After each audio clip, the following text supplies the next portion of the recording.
नमस्कार, आप देख रहे हैं BDF न्यूज की क्राइम सीरीज खलनायक, जिसमें हम आपको सुनाते हैं जराइम की दुनिया की कहानी। वैसे तो हम आपको रोजाना किसी न किसी अपराधी की कहानियां सुनाते हैं, लेकिन आज का यह एपिसोड कुछ ज्यादा ही अलग होने वाला है और उम्मीद करते हैं कि अगर आपने ये पूरा वीडियो देखा तो आप सोच में पड़ जाएंगे कि वाकई में ऐसा हुआ है क्या। क्योंकि हमारा आज का इस वीडियो का टॉपिक है हिंदुस्तान के 10 कम उम्र के ऐसे गैंगस्टर जिन्होंने पढ़ाई लिखाई करने की उम्र में हथियार उठा लिया और बन गए जराइम की दुनिया के बेताज बादशाह। जिसमें से कुछ तो ऐसे हैं जो किसी गैंग वॉर में मारे जा चुके हैं और कुछ जेल के अंदर बंद हैं, तो कुछ अभी बाहर बैठकर कई अपराधों को अंजाम भी दे रहे हैं। वीडियो की शुरुआत करें उससे पहले आपको बता दें कि इस वीडियो को बनाने का मकसद सिर्फ और सिर्फ लोगों को ऐसे अपराधियों के बारे में बताकर जागरूक करना है, इससे ज्यादा कुछ भी नहीं। तो चलिए वीडियो की शुरुआत करते हैं। हिंदुस्तान के कम उम्र के गैंगस्टरों की सूची में नंबर 10 पर आता है अक्षय पलड़ा का नाम। कुख्यात गैंगस्टर अक्षय पलड़ा का नाम शायद ही आपने सुना, लेकिन आपको बता दें कि अक्षय पलड़ा वो गैंगस्टर है जो कुख्यात गैंगस्टर लॉरेंस बिश्नोई, संपत नेहरा, काला जठेड़ी, राजू बसौदी जैसे बड़े बड़े गैंगस्टरों के बीच में रहता है और इसके ऊपर 15 साल की उम्र में 2 हत्या करने का मामला पहली बार दर्ज हुआ। वो अपने दुश्मनों को मारने के लिए 1 नहीं 2 नहीं 3 नहीं बल्कि 35 से 40 गोलियां मारकर तड़पा कर मारता था। आपको बता दें कि अक्षय पलड़ा हरियाणा के एक ठीक ठाक संपन्न घराने का लड़का था, पढ़ने लिखने में ठीक ठाक था, लेकिन अचानक जराइम की दुनिया में आ गया और इसके जराइम की दुनिया में आने के पीछे की कहानी भी थोड़ी सी अलग है। दरअसल अक्षय पलड़ा जब 15 साल का था तो गाँव के आपसी विवाद में उसके चाचा को किसी ने थप्पड़ मार दिया और उस थप्पड़ का बदला लेने के लिए अक्षय ने 2 लोगों की हत्या कर दी और उसे गिरफ्तार करके जेल भेज दिया गया। जेल में उसकी मुलाकात वहां के कई कुख्यात गैंगस्टरों से हुई, जिसके बाद उन्हीं के इशारे पर कई सारी घटनाओं को अंजाम देने लगा, जिसमें लूट, फिरौती, रंगदारी जैसी तमाम घटनाएं शामिल थी। हरियाणा पुलिस ने उसके ऊपर 2 लाख रुपए का इनाम भी रखा था, जिसके बाद वो पकड़ा गया और जेल भेज दिया गया। फिलहाल आज वो जेल की सलाखों के पीछे सजा काट रहा है। हिंदुस्तान के कम उम्र के गैंगस्टरों की सूची में नंबर 9 पर आता है अमन साहू। गैंगस्टर अमन साहू 25 साल की उम्र में झारखंड पुलिस के लिए सरदर्द बना हुआ, जिसने इसी उम्र में अपराध की दुनिया में आकर करोड़ों की प्रॉपर्टी खड़ी कर ली। वो फिलहाल झारखंड की राजधानी रांची के जेल में बंद है, लेकिन जेल के अंदर से बैठकर आज भी ये बड़े बड़े अपराधियों की तर्ज पर कई सारे अपराधों को अंजाम देता है। झारखंड के अंदर व्यापारियों से रंगदारी वसूलने से लेकर हत्या की धमकी तक ये सारा कुछ अमन साहू जेल के अंदर से बैठकर करता है। अमन साहू के बारे में कहा जाता है कि इसकी उम्र तो 25 साल की, लेकिन इसके ऊपर मुकदमे इसकी उम्र से कहीं ज्यादा है। इसकी गैंग में कई सारे मेंबर हैं। अमन साहू इतना शातिर अपराधी है कि अपने गैंग में सिर्फ पढ़े लिखे लोगों की एंट्री करता है, वो भी बिना मिले, मतलब कि फोन या फिर सोशल मीडिया के जरिए। पुलिस को चकमा देने में तो इसे महारत हासिल था। पुलिस इसकी तलाश कर रही थी तो पुलिस को इसने खूब छकाया और अपना फोन कभी बिहार के किसी इलाके में रखवाता तो कभी यूपी के किसी इलाके में, और पुलिस वहां जाकर निराश होती, जबकि झारखंड में बैठकर कई सारी आपराधिक गतिविधियों को अंजाम देता था। सामने वाला कोई भी हो, कितना भी बड़ा व्यापारी हो या कितना भी बड़ा नेता, इससे कोई फर्क नहीं पड़ता। ये तो बस फोन कर इतना ही कहता कि 2 करोड़ तो नहीं तो ठोक दूंगा। फिलहाल कुख्यात गैंगस्टर अमन साहू अभी रांची के जेल में बंद है और जेल के अंदर से ही उसकी आपराधिक गतिविधियां चल रही हैं, जिसको देखकर जेल प्रशासन उसे किसी हाई सिक्योरिटी जेल में भेजने की तैयारी कर रहा है। हिंदुस्तान की कम उम्र के गैंगस्टरों की सूची में नंबर 8 पर आता है छोटू चौबे का नाम। मध्य प्रदेश के जबलपुर का छोटू चौबे भी एक खतरनाक गैंगस्टर है जो सोशल मीडिया पर गैंग ऑफ 22 के नाम से एक गैंग चलाता है और बदमाशों को जोड़ने के लिए कहता है। छोटू चौबे भी बहुत ही कम उम्र में अपराध की दुनिया में कदम रखा। वो कहता है कि गैंग ऑफ 22 से जुड़िए और हमारी गैंग से जुड़ने वालों को कोई घूर भी नहीं सकता। छोटू चौबे पिछले 3 साल में कई बड़ी आपराधिक घटनाओं को अंजाम दे चुका है। चौबे की गाड़ियों के साथ उसके पर्सनल मोबाइल नंबर और साथियों के मोबाइल नंबर में 22 जरूर होता है, इसीलिए छोटू चौबे की गैंग ने अपनी गैंग का नाम 22 रखा है। पिछले दिनों NSUI नेता सक्षम गुलाटी और इमरान बाबर के बीच हुए झगड़े के दौरान पुलिस की लॉरी में भी दनादन गोलियां चलाने की घटना में छोटू चौबे की खतरनाक भूमिका रही। छोटू की प्रतिद्वंदिता विजय यादव गैंग से चल रही है। छोटू पर 10,000 रुपए का इनाम घोषित है। पिछले 5 महीने के अंदर छोटू ने शहर में कई गोलीकांड किए, लेकिन आज तक पुलिस उसे पकड़ नहीं पाई है।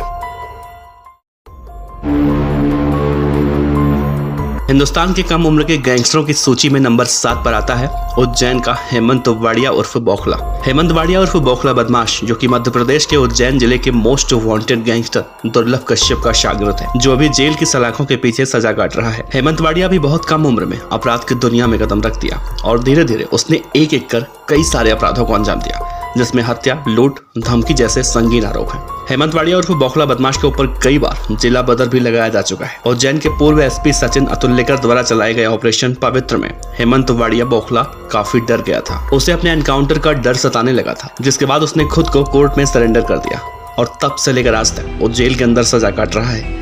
लेकिन जेल के अंदर रहते हुए भी वो सोशल मीडिया पर एक्टिव दिखाई देता है और गाहे बेगाहे दुर्लभ कश्यप मामले में भी उसको लेकर कई बार खबरें आती रहती हैं।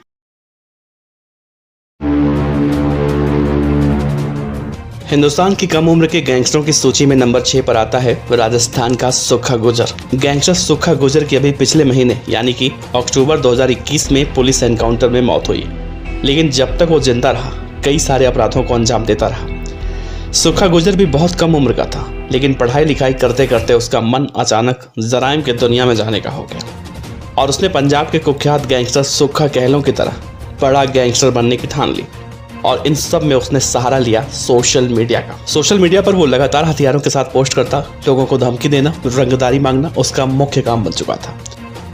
सुखा गुर्जर के बारे में कहा जाता है एक बार तो उसने ढाबे पर सिर्फ अच्छी सब्जी नहीं बने होने की वजह से उसने ढाबे वाले को गोली मार दी थी।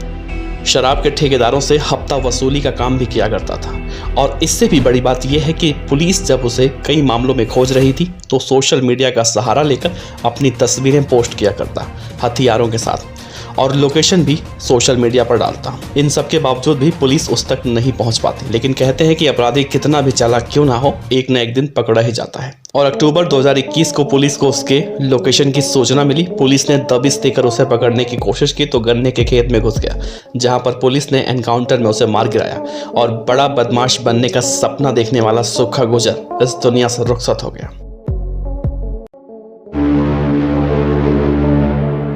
हिंदुस्तान के कम उम्र के गैंगस्टरों की सूची में नंबर 5 पर आता है मध्य प्रदेश के इंदौर का सलमान लाला। सलमान लाला मध्य प्रदेश के उज्जैन जिले का कम उम्र का गैंगस्टर है। इसकी भी उम्र कोई ज्यादा नहीं बल्कि 22 से 24 साल की बताई जाती है, लेकिन इसके अपराध इसकी उम्र से कहीं ज्यादा है। सलमान लाला आज से नहीं बल्कि 12 साल की उम्र से गैंगस्टर की दुनिया में आया। इसके बारे में कहा जाता है कि इतना खतरनाक गैंगस्टर है कि ऊपर से देखने में तो मजाकिया लगता है, लेकिन अंदर से उतना ही खतरनाक। इंदौर शहर में सबसे पहले इसने अवैध शराब की तस्करी करना शुरू किया और फिर देखते ही देखते हथियारों की तस्करी करने लगा। किसी को नहीं पता कि उसने कब धीरे धीरे अपनी पूरी लाला की फौज खड़ी कर ली। सलमान लाला के बारे में कहा जाता है कि वो अमीर घरानों के लड़के और लड़कियों को ब्लैकमेल भी किया करता था। उसकी लाला की फौज में उसके कई करीबी लोग भी शामिल हुए बताए जाते हैं। सलमान लाला अभी जेल से छूटकर फिलहाल बाहर आया है और एक बार फिर से सोशल मीडिया पर सक्रिय दिखाई देता है। सलमान लाला के बारे में कहा जाता है कि वो फिल्म रईस की तरह बहुत बड़ा डॉन बनने की इच्छा रखता है।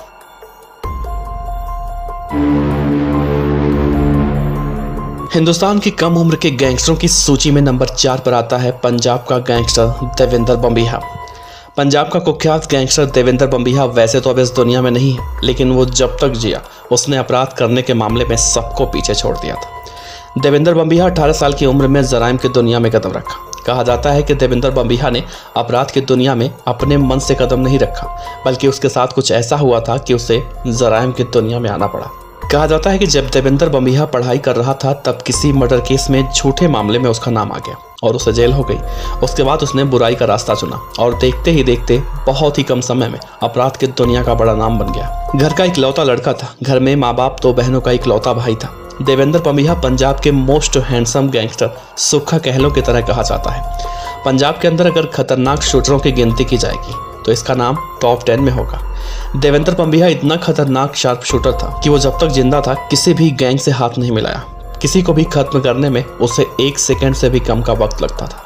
देवेंद्र बम्बिहा पढ़ने लिखने का बहुत शौकीन था। कबड्डी खेलने का माहिर खिलाड़ी था। बीए 3rd ईयर तक कबड्डी खेला। उसका नाम एक अच्छे छात्रों में गिना जाता था, लेकिन कहा जाता है कि उस झूठे मुकदमे ने उसकी पूरी दुनिया बदल कर रख दी और वो इतना खतरनाक अपराधी बन गया कि उसका एनकाउंटर करने के लिए पुलिस को काफी मशक्कत करनी पड़ी थी, जिसके बाद 2016 में पुलिस ने उसे एक एनकाउंटर में मार गिराया था।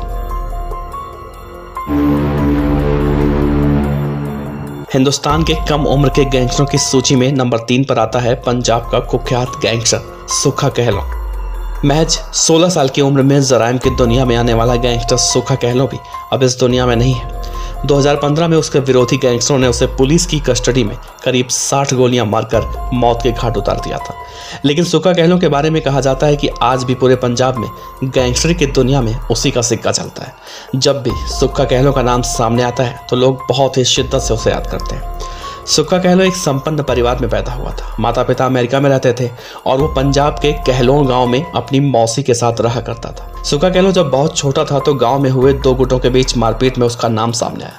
यहीं से उसकी दुनिया बदल गई और वो झगड़े में नाम सामने आने के बाद अपने माता पिता के साथ अमेरिका नहीं जा पाया और जुर्म की दुनिया में आ गया। सुखा कहलों के खिलाफ देखते ही देखते यूपी, हरियाणा, पंजाब, राजस्थान, पश्चिम बंगाल जैसे राज्यों में कई मुकदमे दर्ज हुए। चाहे हाईवे रॉबरी का मामला हो, हत्या हो, डकैती हो, इन सभी वारदातों में सुखा कहलों का नाम सामने आने लगा। 2015 में पुलिस की गाड़ियां उसे कोर्ट में पेशी के बाद उसे वापस जेल ले जा रही थी। तभी विरोधी गैंग के बदमाशों ने रास्ते में ही पुलिस कस्टडी के दौरान उसे गोलियों से छलनी कर दिया। कहा जाता है सुखा कहलों को कुख्यात गैंगस्टर विकी गोंडर ने मौत के घाट उतारा था, क्योंकि सुखा ने लवली बाबा नाम के बदमाश की उसी के जिम में घुसकर हत्या की थी।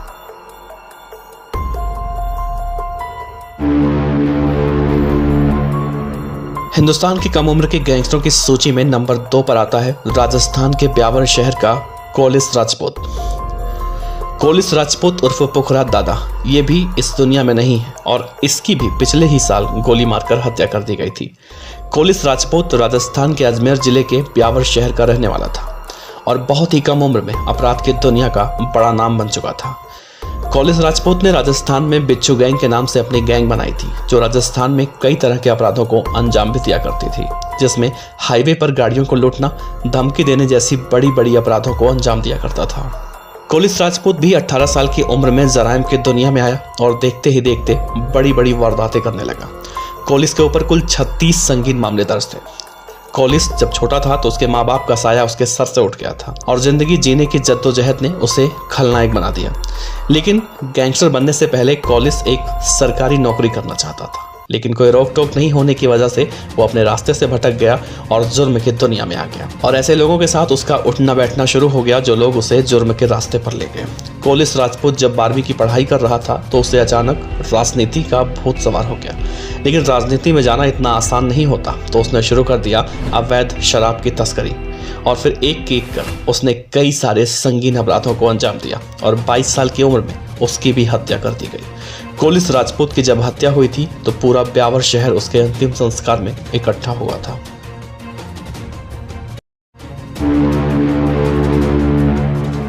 और अब सबसे आखिर यानी कि नंबर 1 पर हिंदुस्तान के कम उम्र के गैंगस्टरों की सूची में नाम आता है उज्जैन शहर के दुर्लभ कश्यप का। कुख्यात गैंगस्टर दुर्लभ कश्यप भी अब इस दुनिया में नहीं है। उसकी पिछले साल यानी कि 2020 को सितंबर महीने में एक गैंग वॉर में हत्या हो गई थी। दुर्लभ कश्यप भी बदमाशी की दुनिया में बहुत कम उम्र में आया और उसने धीरे धीरे सोशल मीडिया की मदद से अपनी पूरी गैंग खड़ी कर ली। वो सोशल मीडिया पर खुलेआम लिखता कि वो कुख्यात अपराधी है, कोई भी विवाद हो, कैसा भी विवाद हो, लोग उसके पास आए, वो सारी समस्या से निजात दिलवा देगा। अपने माता पिता का इकलौता संतान था दुर्लभ कश्यप। माँ एक टीचर थी और पिता एक बिजनेसमैन। घर में पैसों की कोई कमी नहीं थी, बावजूद इसके दुर्लभ कश्यप अपराध की दुनिया में आ गया। दुर्लभ कश्यप जब अपनी गैंग बना रहा था तो लोग उसकी गैंग में जुड़ते चले जा रहे थे और ये गैंग पूरे उज्जैन में कई आपराधिक वारदातों को अंजाम भी दे रही थी। और फिर ये गिरफ्तार हुआ, जेल भी गया। लेकिन जेल से आने के बाद एक रात वो उज्जैन के हिल्लाबाड़ी इलाके में अपने साथियों के साथ चाय और सिगरेट पीने गया था, जहां पर शहनवाज नामक एक युवक से उसकी बहस हुई और 2 गुटों के बीच हुए गैंग वॉर में दुर्लभ कश्यप मारा गया। दुर्लभ कश्यप की मौत के बाद जैसे ही ये खबर आई, उसके बाद सोशल मीडिया पर वो वायरल हो गया। इतना कि दुर्लभ कश्यप को इंसाफ दिलाने के लिए सोशल मीडिया पर एक होड़ सी लगी रहती है, जबकि ये जानते हुए भी कि वो एक गैंगस्टर था। तो ये थे हिंदुस्तान के वो कम उम्र के गैंगस्टर जिन्हें पढ़ लिख कर कुछ बनना था, लेकिन पढ़ाई लिखाई इन्हें रास नहीं आई और इन लोगों ने अपराध की दुनिया में कदम रख दिया। दोस्तों, कई बार किसी के साथ गलत होता है तो अपराध की दुनिया में वो चले जाते हैं, जैसा कि हमने इस वीडियो में दिखाया। लेकिन वो गलती करते हैं। अपराधी बनने से पहले उन्हें ये बातें अच्छे से जान लेना चाहिए कि अपराध का अंजाम होता क्या है। दोस्तों, अगर आप इस वीडियो में बने हुए हैं तो आपसे अनुरोध है कि इस वीडियो से कुछ गलत सीख मत लीजिएगा, बल्कि इस वीडियो से आप ये सीख सकते हैं कि जराइम की दुनिया बाहर से जितनी आकर्षक लगती है उतनी होती नहीं है। तो अगर आप इस उम्र में हैं तो पढ़ाई लिखाई कीजिए, घर वालों और देश का नाम रोशन कीजिए, क्योंकि इस वीडियो में जिन जिन गैंगस्टरों के बारे में हमने आपसे बताया वो आज कहाँ हैं, या फिर उनके साथ कितनी परेशानियाँ हुई, या आने वाले समय में कितनी परेशानियाँ उन्हें हो सकती हैं, आप उन्हें देखकर अंदाज़ा लगा सकते हैं। उम्मीद करते हैं आपको ये वीडियो अच्छी लगी होगी। अगर आपको लगता है कि कोई गैंगस्टर ऐसा है जो छूट गया है तो आप हमें कमेंट बॉक्स में बता सकते हैं, या फिर हमें सीधा इंस्टाग्राम पर डीएम भी कर सकते हैं। आपका बहुत बहुत शुक्रिया BDF न्यूज़ देखने के लिए। खबर अच्छी लगी हो तो लाइक कीजिए, सब्सक्राइब कीजिए, साथ ही बेल आइकन का बटन दबाइए BDF न्यूज़ की खबरें सबसे पहले देखने के लिए।